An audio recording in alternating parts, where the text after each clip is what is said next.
नमस्कार, news top 9 मध्ये आपल्या सगळ्यांचं स्वागत। मी निखिला। राजकीय घडामोडींना सध्या वेग आलेला आहे आणि त्यातच लोकसभेची रणधुमाळी आपण पाहूया।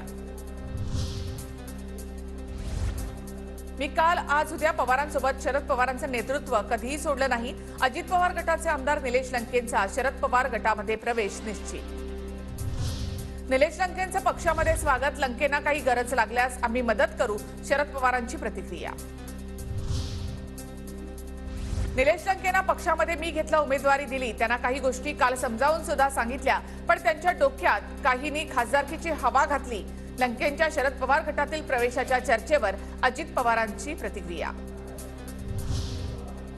अजितदादा आमचे नेते, वडिलकीच्या नात्याने त्यांनी समजावून सांगितलं, प्रत्येकाला वाटतं आपल्या कार्यकर्त्याचं नुकसान होऊ नये, मी अजून तरी लोकसभा लढवण्याचा निर्णय घेतला नाही, निलेश लंके यांची प्रतिक्रिया।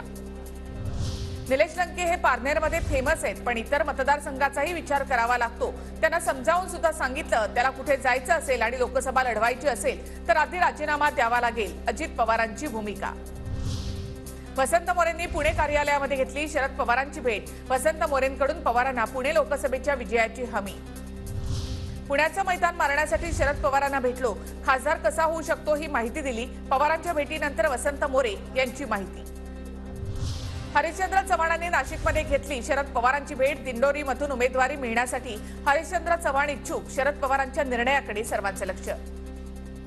दोघांपैकी एकीचं नाव अपेक्षित होतं, प्रीतम आणि माझ्यात चांगला समन्वय। प्रीतमला जास्त काळ विस्थापित ठेवणार नाही, मात्र आता पहिलं टार्गेट बीड लोकसभा। उमेदवारी जाहीर झाल्यानंतर पंकजा मुंडे यांची प्रतिक्रिया।